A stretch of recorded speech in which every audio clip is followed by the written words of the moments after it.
Alright, in this video, kakatapos ko lang mag-journal and ang pag-uusapan natin ngayon is siguro burnout and rest. Nagbigay ako ng update sa isa sa mga videos ko. Out of 82 job applications, isa doon, nakakuha ako ng interview and doon sa update na yun, sinabi ko rin na hindi na sila magko-continue sa akin sa next stage ng interview process. And ang ginawa ko noon since then is nag-mass apply ako to like 15 job applications. So that makes it 97 job applications in total, lahat ng na-applyan ko. Pero ngayon ko na nararamdaman yung parang burnout.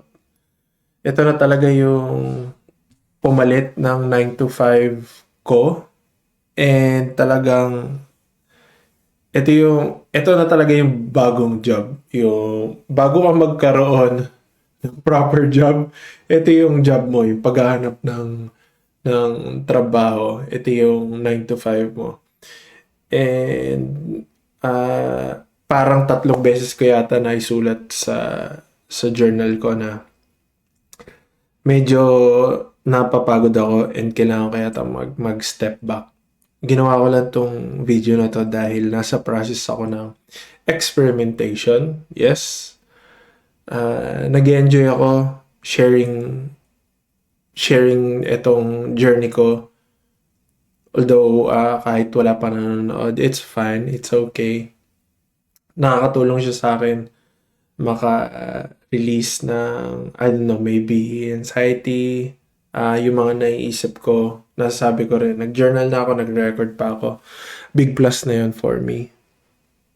Then, kahapon, yung recent manager ko, nakapag-usap kami. Sinabi ko sa kanya yung 82 applications na ginawa ko. Hindi ko na sinabi yung 15 pa. Then, ang sabi niya sa akin, baka hindi mag-work yung marami kang ina-applyan. Yung parang mass sending CVs sa job applications. Kasi hindi siya intentional. And nung pagkatapos ko sa office, kasi kahapon, return ko yung laptop ko. Yung hardware ko. Napaisip ako hanggang sa pag-uwi ko kung dapat ba talaga hindi ka maging intentional sa paghahanap mo ng work, sa pag-apply mo, or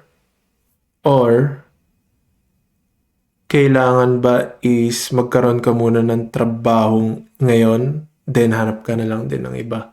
Yun yung iniisip ko talaga kung nagme-make sense ba siya sa akin sa ngayon? And kailangan ko isipin ulit yun. Baka this weekend habang makapaglakad-lakad or makatakbo kami ng wife ko, baka mapag-usapan namin. Baka meron din siya mga insights.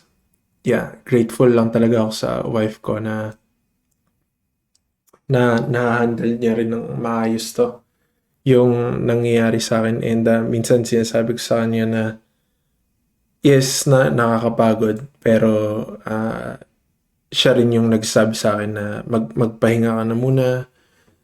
Meron yan. Marami lang talaga kayong sabay-sabay siguro na naghahanap ng work. So, yes, yun siya, something to reflect this weekend, and feeling ko magiging okay naman siya. Lalaban ulit tayo ng Monday. Definitely on Monday. For now, sana magbunga yung mga network, yung mga connections on LinkedIn. I mean, nakakuha ko ng mga magagandang insights. Even sa previous manager ko, yung talagang first manager ko, dito sa role ko. Nakausap ko rin siya kahapon and I'm really, really grateful sa time niya. Hoping some of the other guys as well, yung part ng team ko dito sa current job ko is makausap ko sila. Quick catch up lang, checking ano yung meron. And of course, siguro naman alam nila na naghahanap ng work. But yun lang muna. Tayo'y magpahinga. Kung pinapanood nyo tong video na to, this is the sign for you guys to take a breather and rest then. Then, laban ulit tayo next week. Kung hindi nyo pa napapanood yung iba kong videos, please do so kung may time kayo. And kung nagugustuhan yung mga videos ko, share nyo sa kapatid nyo, share nyo sa parents nyo. And yun na muna ngayon. See you in the next video.